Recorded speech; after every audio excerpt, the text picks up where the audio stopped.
Hi everyone, thank you so much for joining us today.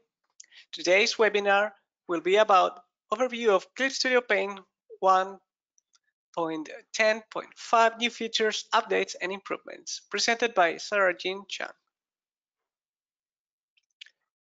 Before we begin the webinar, there are some housekeeping items that we'd like to go through. The webinar will be approximately 1 hour long. All attendees will be muted. Question and answer session will be during the last 15 minutes of the webinar. Attendees can ask questions in the GoToWebinar question box right away. Due to time constraints, not all questions will be answered. The webinar will be recorded. The recording will be shared on social media and will be sent via email to all registrants and attendees. The panelists for this webinar are Fahim Nias, Mari Quiñones, myself, Joanna Brower, and Sarajean Chung. For those of you who are joining us for the very first time and have never heard about ClipStudioPaint, ClipStudioPaint is your all-in-one solution for stunning, ready-to-publish illustrations, comics, manga, and animations. Learn more at clipstudio.net/n and graphicsly.com. And with that, we'd like to pass the reins of the webinar to Sarajean in his presentation overviewing of ClipStudioPaint 1.10.5 new features and updates and improvements. Thank you so much. Hi guys! Thank you so much, Mario, for the lovely intro and also the housekeeping. And I am going to take over the presentation. And thank you guys so much for being here. I know Joanna is staying up really late and Mario is also just, really overwhelmed with all the holiday coming up and all the prepping work. So, and also all of you guys in the audience taking your time out of the day to come and join the session. I am quite nervous because there is so much to cover, so I don't really want to spend too much time on the intro.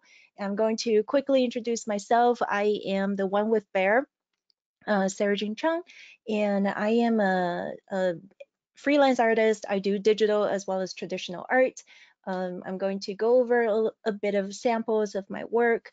I do all kinds of different things from line art to painting, and I do all of my work in Clip Studio. Like I use the watercolor styles, the thick oil painting style, but I also do traditional art using acrylic, watercolor, etc., etc. So I kind of tackle a lot of different areas, and therefore I have a very specific need when it comes to digital brush engines in particular. So when I actually transitioned into Clip Studio Paint, that was the first thing that really kind of caught my attention, was how easy it was to learn the brush engine. And that is one of the biggest things that we're going to cover today, because the newest update actually brought so many things that made the brush engine even more friendly for me personally to use. And I would really love to be able to share that with you guys. But before we start, I am going to show those little categories of the things that we're going to go over today, because there's a lot. I'm going to do my best to keep everything under time, but we're going to cover the Webtoon features, the Android and Chromebook version, which just got released. So if you are using an Android version, you actually can download it right now. And there's the brush engine update, which I'm very excited about. There's the Photoshop brush import, which is actually the topic that I get asked the most often since the release of the update, due to a lot of people not really knowing how to change the brush to the way that they would like, due to the differences between the engines, and also Clip Studio Paint streamlining all of the different features that you can see. It is a little bit challenging for the transition to go over smoothly, but there are ways to adjust them, and that's what we're going to go over today. And the very last thing is what I think everybody is excited about, is the time lapse feature. I've been seeing countless of time lapse coming up on my time feed already. A lot of people making use of it. So so I'm going to show a little bit about that. But that's really about it.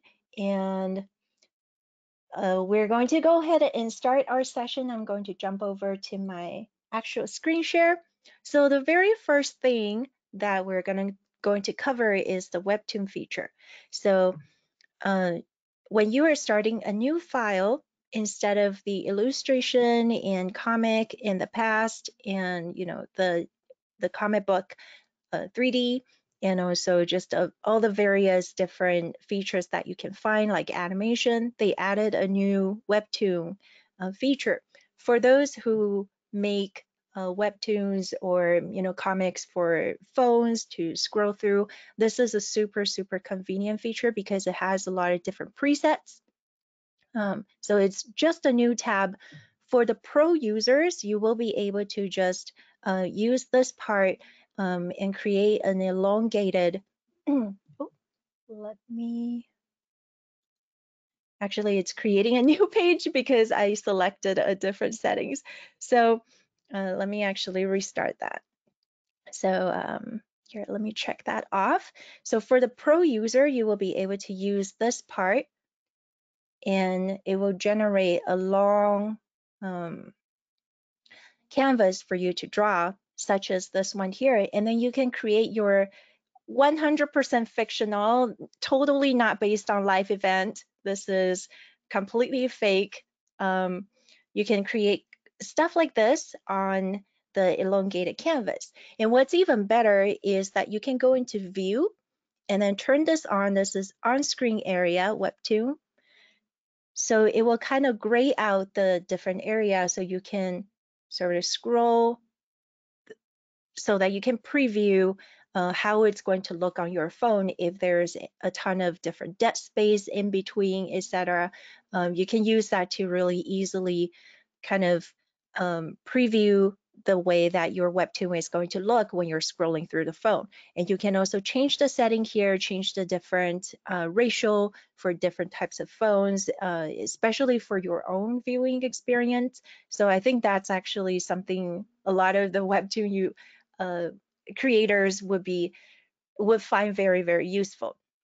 So these are in the pro version, and you can actually export. Another thing that is really useful is actually the export feature, where you can slice it into different pages. So you can divide, for the pro version, you can just divide them. So for example, you have this elongated canvas, and then you don't want to like export the whole JPEG and then cut it down manually. You can just divide vertically by pixels, and then it'll export a series of images for you. Now for the EX version, the full version of ClipStudioPaint, then you can do what I actually accidentally did earlier. You can create a new one, and then you can have multiple pages. So for example, we want like 7 pages, like 7 episodes that you want to create all in the same folder, same organizer. Then once you go ahead and created that, it will show you this little preview function. You can click on each one and then create your comic in here, and then just switch to episode 2 and then create your own here. And then when you are exporting them, you can choose to export the pages separately. So all of these features are really created to speed up workflow for comic book user or Webtoon users. So you can really kind of optimize your time instead of having to, navigate through different, like having to slice them manually, because we all know how much time that takes. So the next bit of segment, I am actually going to jump into a video that I recorded. We ran into a bit of technical issue here because I was actually going to do a live camera feed for you to introduce how these webtoons can look on your phone when you use the Clip Studio Paint Share feature. When you share your webtoon directly to Clip Studio Paint Share, there will be links in the channel that Joanna will put inside the chat if you guys want to take a look at how to do that, because it's a really, really streamlined feature. You can share all of your work without exporting manually to JPEGs. You can just upload it directly to Clip Studio Paint Share, and it's going to generate a link for you that you can just share on social media, and people will be able to read it directly from that link. I wanted to go ahead and share this through a live camera where it's like a top down, and I'll share it on my phone and just do it. But unfortunately, the screen share feature in GoToWebinar is so the bandwidth is pretty low. So when we were doing our rehearsal, Mario and Joanna told me that it was basically 1 frame per second. So like it just wasn't working out. And I tried recording a video and play the video. It also didn't really work. So we're just going to like pretend that this is live. This is keyframing. You're going to use your imagination to fill in all the blanks. So basically you can kind of just preview all of your comic inside there as well. So it's a really, really useful feature because you can upload your webtoon super, super quickly and just generate the link for your viewers. Now, since we're already on the phone, I'm actually going to talk about the new Android and Chromebook support for Clip Studio Paint. Again, if you have Android, I believe Android 9 and above, you will be able to find Clip Studio Paint and download that. So my phone is a Pixel 3, Google Pixel 3 XL. So I was able to download the Clip Studio Paint, and I have to say, this thing has been so fun. It actually has been so fun. For me to draw on that I have been using it before bedtime every day. So again, as you can see on the screen, there are different models. I believe if you're an Android or Chromebook user, I think Android user actually, you get a free 1 hour every day. So uh, as long as you have an Android phone that is compatible, you actually get to use Clip Studio Paint for free 1 hour per day, or you can sign up and get 3 months for free. So the first 3 months will be completely free and no time limit. And then even after that, the subscription is super affordable. Joanna will have the information for you. And also the Chromebook version as well. The Chromebook version is also first 3 months for free, I believe. And their feature, shockingly, is pretty much the same as the full version of Clip Studio Paint, which is something that I'm honestly like really blown away. You can try it for yourself, like just open it up right now. I mean, like I would love for you to focus on the webinar, but you know what? If you're going to go download it and play around with it instead of listening to me, that's fine too. My feelings won't be hurt. But you can actually use all the different types of features like the animation, the webtoon, the comics, the illustration. I personally only tested out the illustrations due to time constraint, but also just because that's kind of my main powerhouse. But this is the interface. You can see all the stuff, all of your toolbars, your tools are on the side. And then on the top, if you're using the 1 hour free per day, it records the time on the top. So you actually can see that, you know, I put like 42 minutes into this app when I was trying to record this video. Because I was just having so much fun with it. I was trying a lot of different brushes and they were super smooth. I don't have actually a dedicated pen even. I have this like the chubby rubber pen that Wacom gave me. Actually, thanks to Wacom, by the way. I really appreciate that. It helped a lot. But So I actually used that rubber pen. It's not even pen pressure supported or whatnot, and it just kind of went with it, and it was really smooth. I wish I could show this live, and it's not laggy as heck, but it is going to be. So I just kind of jumped through the time lapse on my recording. But as you can see, there are all the different brushes, all the paint brushes are in here, the decoration brush, the smudge, um, pretty much everything that comes default in the desktop version is on the phone version. Um, and I'm going to just sort of jump through here.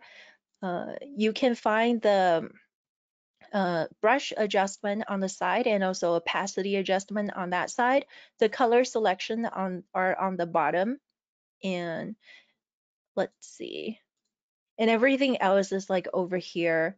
So your color swatches, your undo, you can do undo with 2 fingers, and then what's the opposite of undo? The opposite of undo is 3 fingers. Okay. And then the layers are over here as well. So you can it's actually jump through the timeline here.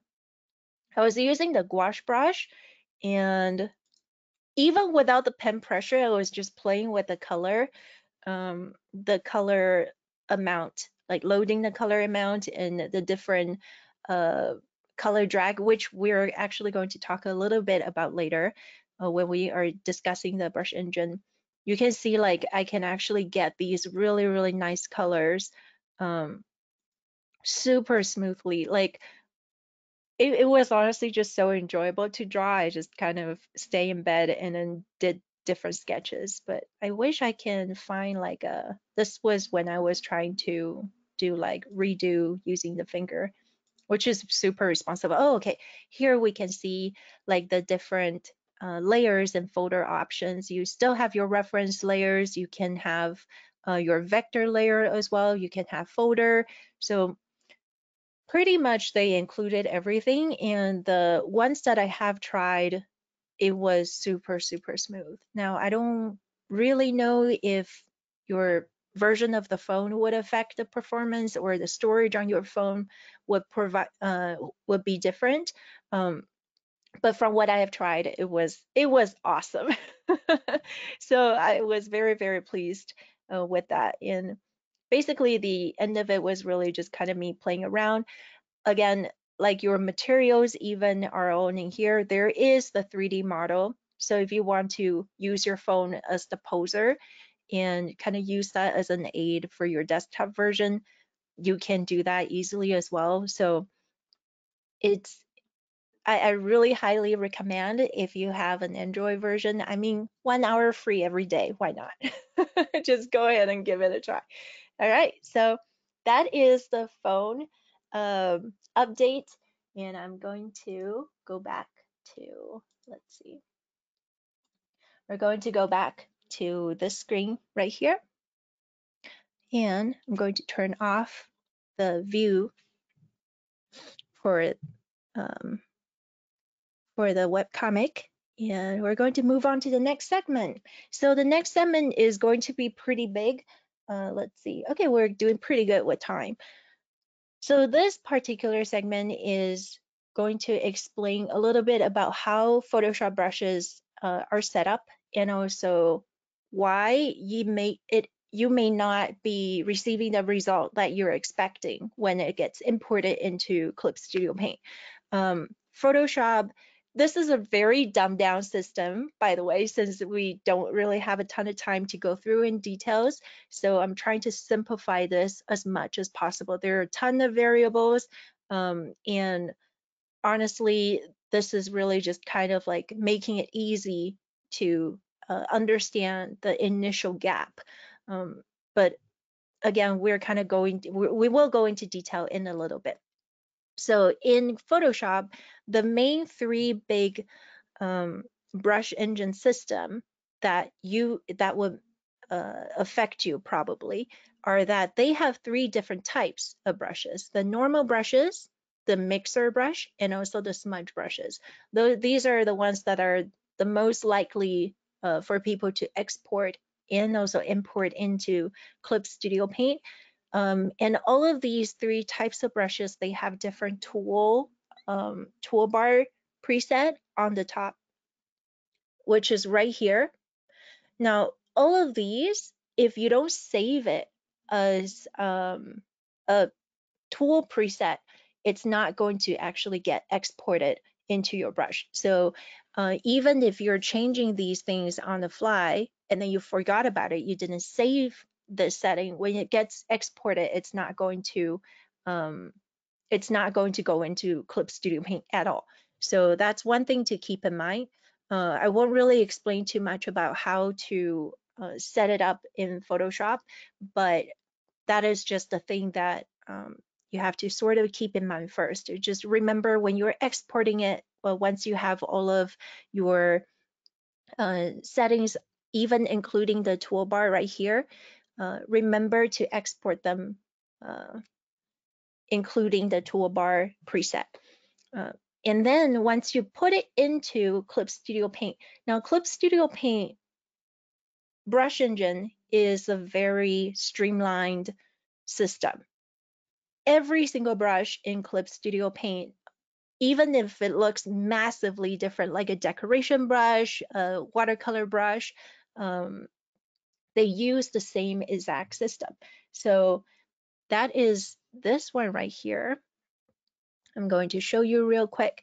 So all of the brush share all of these attributes that you can change anytime you want.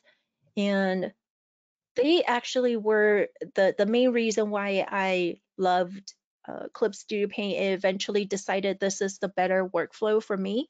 I'm a very in-depth kind of person. I really, really like to understand what goes in the background. And I realized that um, the things that in Clip Studio Paint, because it's just one, basically one window to control everything, it's far easier to learn and also to adapt instead of kind of like jumping through the different menus. And also the different systems have their different setups, and then you kind of having to understand them differently.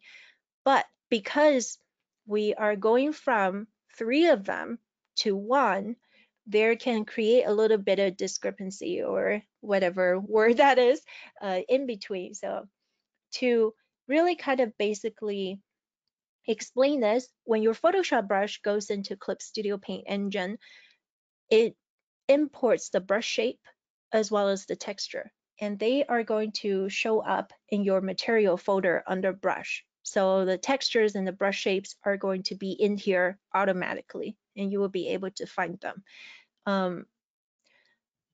The normal brush are basically going to import just normally without any color mixing. But the mixer brush, by default, from what I personally have found and tested, the mixer brush actually will enable the blend option in Clip Studio Paint. So that is these two right here. Under ink, inside your subtool detail, and how you open this is in the tool property that you have, you're going to click on the little wrench icon, and under ink, color mixing, this is the biggest attribute that we are going to be talking about today when explaining Photoshop brushes into Clip Studio Paint. So mixer brushes are generally going to immediately adapt blend, and that is this setting right here. And the smudge brushes are going to go into running color. So there are two different types of the core difference between blending in Clip Studio Paint. So blend is an attribute where it mixes the color loaded on your brush with whatever that is on the bottom already. And running color drags the color around. So it, on top of applying a new color, it also kind of smudges and pushes the bottom color around. Depending on the settings, these two can look very, very different. So now with mixer brush going into blend and also smudge brushes going into running color, one of the issues with this is that the mixer brushes, depending on your top setting, if it's a very wet and very high in mixing volume, it actually can almost feel more like a smudge brush instead. So instead of blending, you would probably be using, oops, hold on, sorry. I'm like navigating between different windows. Oh,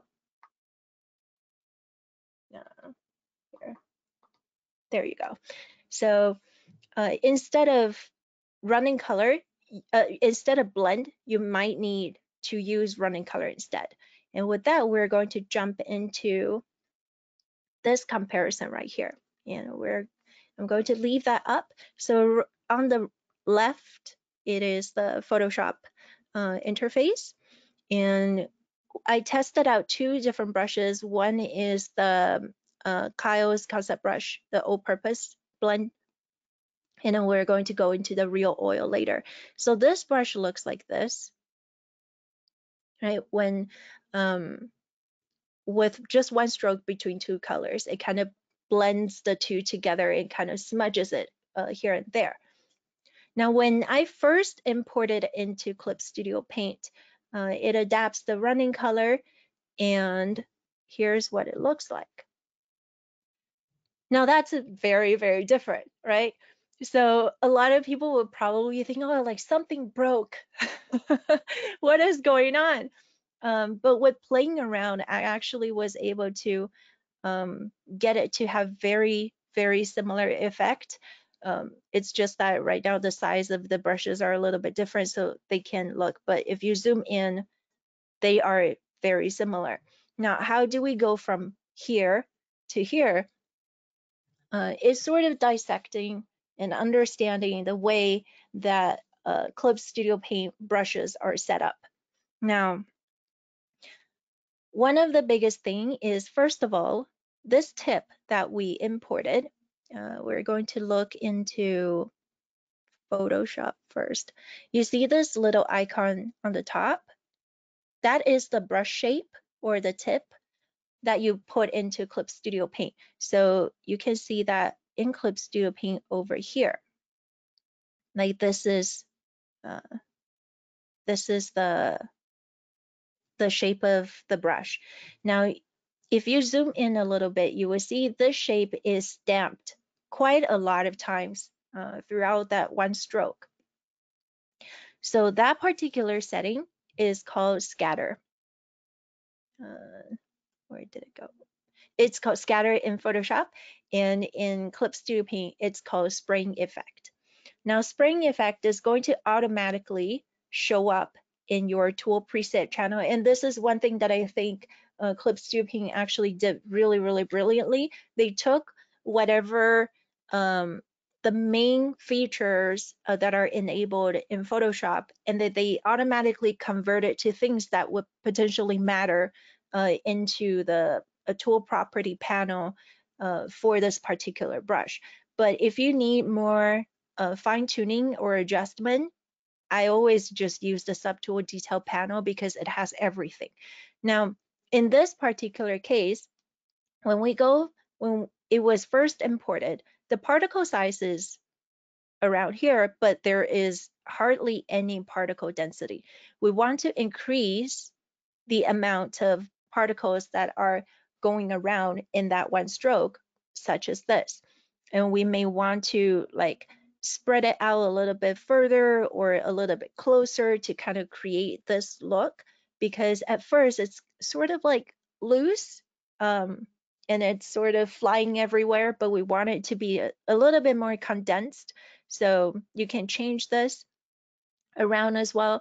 So this is the adjusted brush, right? So the adjusted brush, I had it set all the way to the maximum. And also the particle density, I make it a lot denser than before. And particle size, I kind of shrink them, but you can play around with stuff like this depending on your brush. It's really just kind of a matter of understanding what is missing from this import. Like right now, when we first imported it, it kind of looks like the brush tip is, very scarce, and it just kind of, it doesn't look like it's dragging the color around, it's just kind of stamping the color a little bit. So the first thing you will want to fix is how dense these brush tips are going to look. So that is one of the things. And then when we go into the color blending, now at first when it comes in, the color stretch is quite minimal. The differences between amount of paint, density of paint, and also color stretch is that the amount of paint is how much, how intense the color is going to look, how much it's going to cover up the color that is underneath it. So for example, if I have a red color here, we're going to use the oil paint flat brush, which is my go-to. Oh. So on the top, if you can see, like this is a high amount of paint. If you lower it, it's not going to have as strong of a color to cover up the white. So that is something that you can play around. Same thing with density of paint. This is actually somewhat similar to amount of paint, but also differing in terms of their texture. If you have a brush tip that is highly textured, and then you want to adjust the density of the paint, the texture may or may not be more visible. So that is the differences between amount of paint and also density of paint. Color stretch is how far it's going to affect the bottom layer of your color. So when it comes to smudging, if you want, like you can see in the Photoshop brushes, it pushes the color a lot. So in here, we also want to have the same effect, and therefore we don't want to apply a new color on top of it. Just like this, the brush, even though it was loaded a pink color, but it was really just kind of moving this red and yellow color in between. So we don't want any amount of paint. We also don't want any density of paint. This is going to be a colorless brush, but instead we're going to increase the color stretch compared to here. Let's reset the one from before. We're going to increase the color stretch so it pushes the color a lot more. And that is going from this stage to this stage, right? When you only have 24 color stretch versus when you have 85, it just kind of moves and blends the color a lot better without applying a new color to it. So that's kind of the main differences. You can honestly play around with a lot of these settings, but these three are basically going to be your best friend when it comes to adjusting to your smudge brushes in Photoshop when you import in there. And then the rest of it is really just coming down to playing around with the spraying effect. How large is the particle size? How dense are the particles? Do you want it looser? Do you want it a little bit denser? You just play around with them in here. Now, the next part is the mixer brush. How are we doing with time? Okay, we're doing okay. We're doing okay. There's still a lot to go through. Again, I cannot really get into too many details. And if you want to learn the basic of brush engine, I have asked Joanna to put a brush tutorial, the 101 to ClipStudioPaint, where I explain a lot of the different things so that you can kind of better adjust your brushes in Clip Studio, or if you're just learning the engine to begin with. So if you want to check that video out, that's something I cannot really cover today on the session, but you can please go ahead and check that out if you want to understand more. So the second one is a mixer brush. Now this mixer brush looks like this, right? Right now we're loading a pink color inside there as well. So let's try. Now this brush, because it's mixer, but it also has the mixing and also wet color kind of turned to pretty high. When I first imported this particular brush, it looked like this. I should. So that also looks very different from what the Photoshop one looks like, right? Because again, when you're importing a mixer brush, it automatically choose blend option. Now blend is actually really fantastic. I use this particular setting for pretty much all of my painting because it's so smooth to use for everybody who has used the thick paint brushes in Clip Studio Paint. The blend feature is honestly really fantastic, and it doesn't take up a ton of resources either. So I really enjoy it. However, when you're trying to replicate this particular look, notice that it actually does sort of drag the existing color around. So instead of blend, I actually had to change it to running color instead. So I made a little bit of fine tuning where I changed it to running color and I fixed the value because fixing value can kind of help speed up your brushes a lot. Automatic, they have to adjust to your brush sizes on the fly. So I kind of prefer fixed value, but it really depends. So you can see instead of blend, I change to running color and also uh, increase the color stretch. Now let's see how this one will work. Now that's still not what I wanted, right? Like it still doesn't really have the stretching feature that I was looking for. So I didn't feel like I was getting anywhere close. But then I sort of adjusted even more and I increased the color stretch to the very maximum and I lower the density of paint. So let's see what happens. Let me actually get rid of that part so we can, I'm going to put number 2 over here and then number 3 on here. So this one actually start to have like a pretty interesting effect. Like it sort of starts dragging the white into the mix. And then when I apply the yellow one, it starts to have a really interesting effect. And that was getting a lot closer to how I wanted it to look in the Photoshop option. There is still subtle difference, which I didn't really spend a lot of time refining because I was pretty happy with the way that it's looking now because it's working properly in terms of dragging the colors around it, even if it took a little bit more strokes to achieve that effect. But you can see like the white or the bottom yellow color are kind of going into it.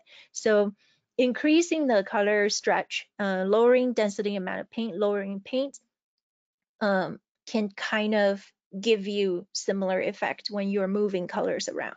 So uh, in the end, it kind of just came down to, okay, I feel like Photoshop brush was a little bit smoother, so maybe I'll go into the texture and then deleting the texture. So you see like in the number 2, there's this kind of like the chalky feeling, which I didn't really think I wanted. So I basically went back in. At first, it had this fine grain texture when it was automatically imported into Clip Studio, and I just went ahead and deleted that. So it really just kind of comes down to observing your Photoshop brushes and sort of understanding, okay, which ones I'm getting rid of to sort of replicate that feature. Again, it is absolutely worth a little bit of time to kind of understand how each these features would affect your brushes. And there aren't a ton of attributes, so making it actually super easy to learn, in my opinion. It's pretty fun. Like every single feature that I saw in here, when I move it around, it always kind of has like a pretty obvious effect. So it helps me understand the brush system a little bit more. So I hope that helps a bit when it comes to understanding why your Photoshop brushes are not looking the way that you would want them to. Again, there are so many different brushes in Photoshop. And also there are a ton of different brushes in Clip Studio Paint as well. I always encourage people to, I understand that a lot of people are transitioning from Photoshop and that they really want the same effect, but I highly, highly, highly recommend people to sort of try out the Clip Studio Paint default brushes when you are starting this new software, because they are super strong in their own merit, that I kind of feel like it might actually benefit an artist more if they're really considering switching software, is to kind of use these default tools that are built within Clip Studio Paint to your advantage. And that will move on to the next part of the brush engine, which is something that I was super, super, super excited. Certain features that are changed in the latest update. So they added one thing I know the comic book artist will really, really need. Let me actually make sure that I reset this. Is the flip horizontal and flip vertical for your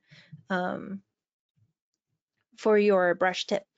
So what this means is this is a default brush in Clip Studio Paint. By the way, this is the caution tape brush, which I used in one of my illustration actually for Junko Enoshima. But I know a lot of comic book artists, when they're creating material brushes, such as my good friend Ryan Cardinal, he makes a ton of really, really amazing brushes that are continuous. But because Clip Studio Paint didn't have this function before, that he had to create different tips and rotate them manually and then kind of stitch them manually. But now what you can do is you can just very easily change the orientation of how these stitch together. So for example, right now I have horizontal set to random. This means every single time this material is used, this tip is being stitched. You can see like the actual tip only cuts out here, like it only has caution, keep out a little bit of yellow, and then it repeats caution, keep out a little bit of yellow. When you set it to random, every single time this is played out, it's going to randomize the horizontal just like I set it to. So this one is flipped. This one is, the accurate orientation, and then this one is accurate. This one is flip, flip, flip, etc., because it's randomized. Now, another really cool thing, and this was one of the things that I was kind of confused about, is flip on reversed stroke. If I wanted the first one to be straight, the second one to be flipped, the third one to be straight, so you use the same exact material, but they're going to go back and forth a little bit instead of random. What you can do is you have to add in another material that is exactly the same. So we're going to, this is the brush tip. We're going to add another one. This one is called, this one is called Keep Out. Okay, there you go. So you type in whichever material that you need, you add that in, you changed it to reverse strokes, and it would say on the bottom that you actually have to set the stroke tab to reverse. So we're going to go into stroke tab, and from the repeat method, we're going to change from repeat to reverse. Okay, so once you change that, you can see that flip on reverse stroke, it's going to look like that. So the first one is up, down, up, down, up, down. And that's how you kind of navigate these ones. This is super fun. And honestly, I can see just material artists that make it for the manga stuff find this to be really useful, because in the past it was there are still ways to get around it, but it's just a little bit more labor work, and now it's all automized.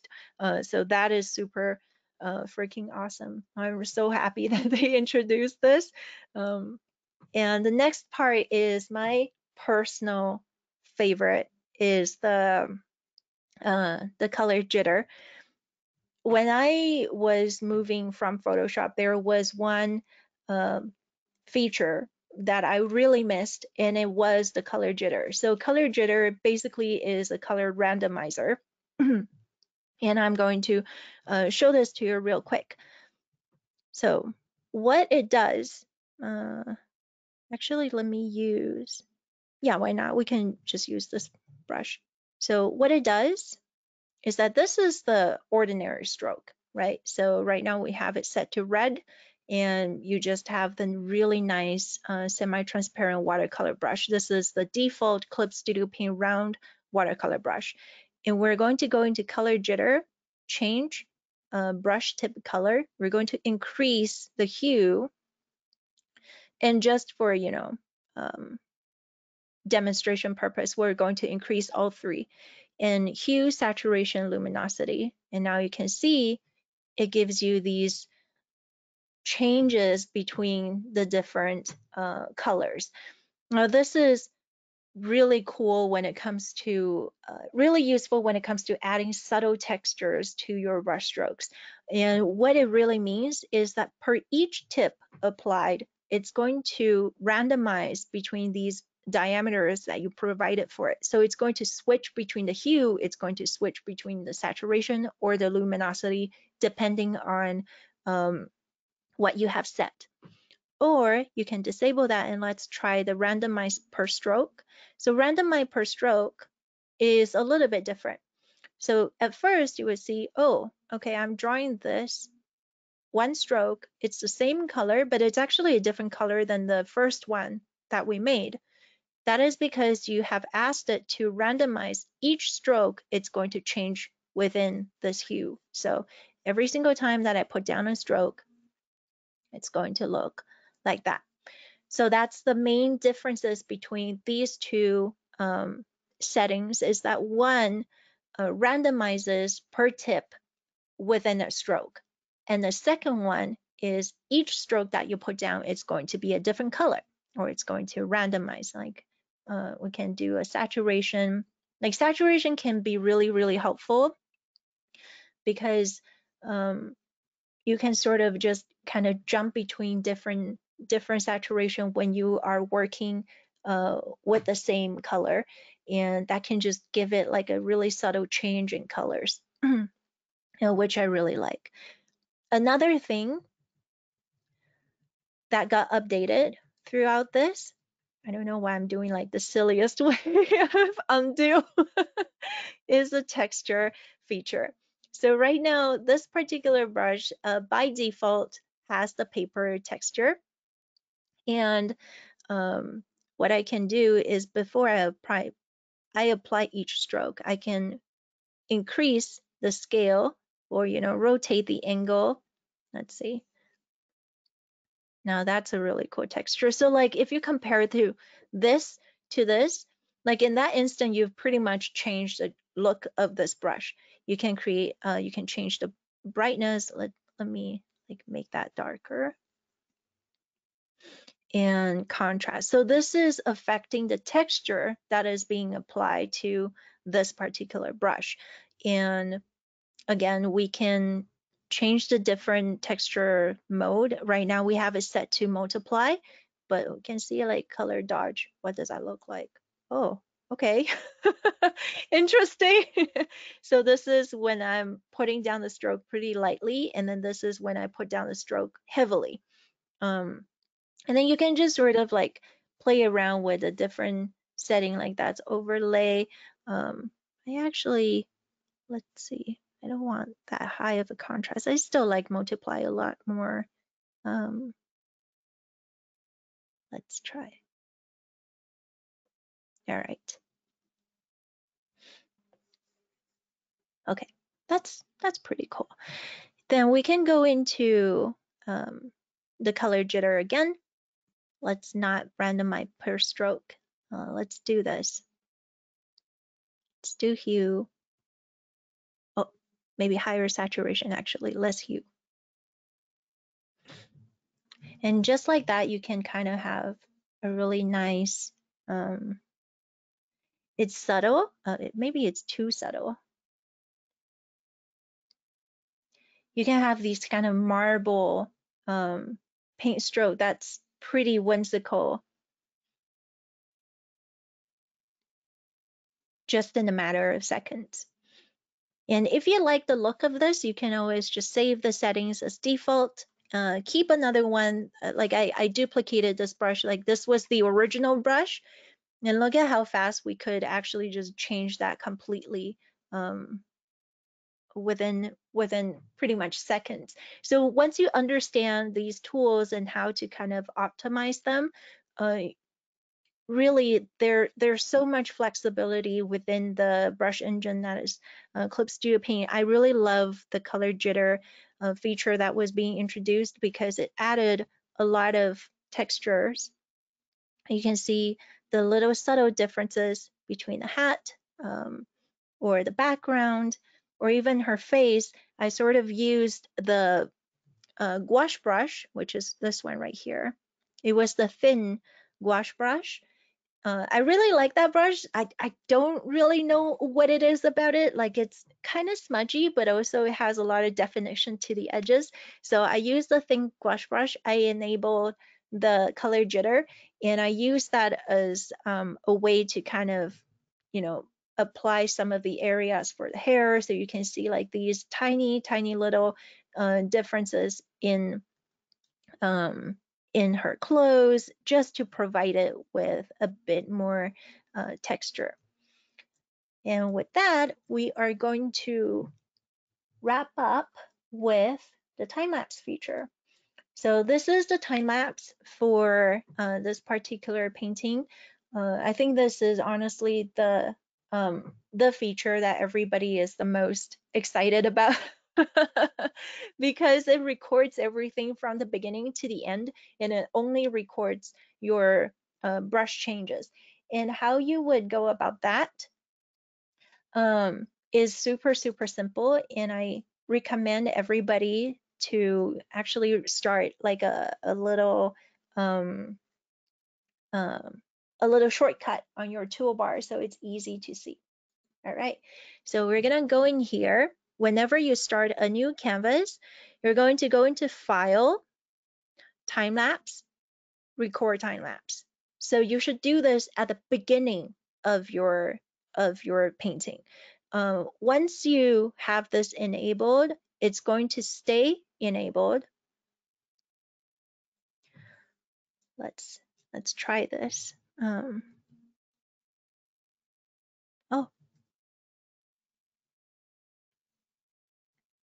I don't know what I'm doing actually. I did not plan this part. This was all improv. I don't know what this is. Anyway, so you can see that the time lapse record time lapse is still it's still enabled. So even if you close your canvas and then open this back up, it's still going to be there. So you can close and then come back to the same painting, and then the time lapse will just continue to record. It basically records in the background. And then once you're done with this, you just hit export, and it's going to ask you the length of it. Do you want all? Do you want 30 seconds? Right? Like obviously right now it's too short. And then you can just change your different sizes, change your ratio, etc., and hit export. And just like that, it's super, super easy. And what I would recommend people to do, because sometimes people tend to kind of forget to, you know, hit the record button. So you go into command bar settings. Under command bar, go under file, time lapse, and record time lapse. So you select this and hit add. I already did it before, so I don't really need it anymore. But once you hit add, you are going to see this little icon pop up right here on the top. And when it's highlighted, it means it is recording. and you can just simply turn it off if you don't want to record anymore. However, just keep in mind that when it's recording, it records the entire thing. So once you turn it off, it's actually going to delete everything that you have saved for this painting. So I wouldn't recommend turning it off. Like, you might as well just keep it on, and then you can edit your exported video afterward. But if you have the means to record this painting, just remember not to turn it off. Otherwise, it's going to delete all of your progress. That's why I highly recommend you having like a little button up here just as a visual reminder of, okay, this is being recorded, or I forgot to record. So here, this is when it looks like when it's turned off. So you can just simply go and hit that button, hit OK, and it will start recording again. Right now I can go ahead and delete one of my buttons. But anyway, I'll do that after. So that's about it. I cannot believe I kept it under 1 hour. I hope that wasn't super, super overwhelming. I know there was so much to cover. But like I said, a lot of the technical stuff, like where to find what, where to find which setting, they are all in the written tutorial that Joanna has been linking in chat. Thank you, by the way, Joanna. Is there any question that you would like to give to me? I think we got most of it. Really? Thank you so much. Yeah, because you went into so much detail. I think there was like, do I even have a question about that? Okay. um, we had one question that I was just about to answer, but I think that's a really good one as well. Mhm. The question is it possible to change the location of the time lapse, for example, to the D drive instead of C drive? I don't know. Do you want to answer that, or should I just go ahead with that? Oh, you can go ahead, Joanna. Yeah, it's actually very simple because the time lapse, as you said, is recorded with the canvas. So if you Mhm, need to save the time lapse in on a different drive, you just have to save the canvas on a different drive. That's mhm, right now the only opportunity. Where you export it in the end, that's up to everyone. mhm. Of course, like depending on where you have more space available. But yes, just save the canvas in a different drive if you need to. It's currently not possible to save the canvas and the recording separately. Yeah, when Um, you actually hit the export version, you will be able to pick the location of it. So that's like the final step of where you would want it stored. But just like Joanna said, the rest of it is attached to the canvas. yeah. Mm. Yeah, and it's very important. If you turn off the time lapse feature, you will get a warning about this too when you do. Mhm. Um, it will delete all the data. Yeah. So you have to be very careful with that. So if you need like separate, but the file size also shrinks a lot if you Hmm. stop recording. Um, and you can start again later, but just everything that was done before will be deleted. So that's a very big point to keep in mind. I think there are multiple warnings before you do that, so just Are make you sure to sure? read it. Are you absolutely sure? Yeah, do you really want to? You Let don't. me check if there is some more questions. Um, Let me check. Oh my God. Do you personally have any favorite settings, any new favorite settings? I mean, you talked about the Photoshop import a lot. Mhm. Anything that's really helped you so far? The color jitter is absolutely the thing that I needed from Mm, this update, because like I said, I honestly have long moved on from Photoshop. I don't use it anymore, just because I find Clip Studio Paint to be completely sufficient for me. And even before color jitter got introduced, I made a lot of like how do you say it, like a workaround mm, to to the lack of color jittering, and that is amount of paint. So these are actually the brushes that I made prior to the color jitter coming in. So there you go. Oh. So there are different brushes that and even this, like, this is without color jittering, but we figured out a way to kind of design or look the or find the kind of per stroke. You can differentiate the each stroke to give them different colors. So we sort of, got around that in the past. But even then, I feel like the brush engine and Clip Studio Paint was sufficient enough for me. Even with just these dual color brush are absolutely fantastic. So I never really missed it. I never missed color jittering, but like now that it's introduced back, it's just so convenient, and I'm excited for everybody to have access to it again, instead of having to find these alternative brushes. So Yeah. you can just make it your own, basically. Yeah. Yeah. Yeah, of course. And of course the more similar it is to other workflows, the more of course it's convenient to if you have to switch between programs, of course. Yeah, yeah, So exactly. Yeah, the more features are definitely welcomed.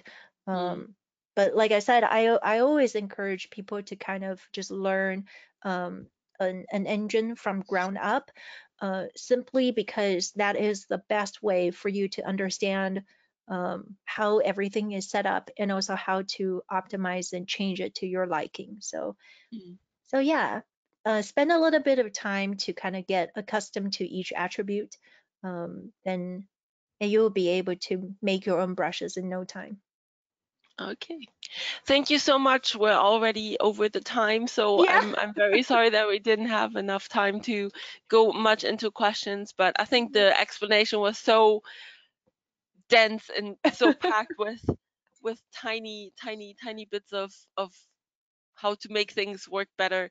Yeah. I think a lot of people were already asking for the recording just to go back and see and adjust Yeah. again and again. So Well, thank you so I'm just really glad. I hope that was not too overwhelming. I know we had a lot to cover, and thank you guys, everybody, for being here, and also, going over time. Like, I really appreciate it, especially for you, Joanna, because it's so late.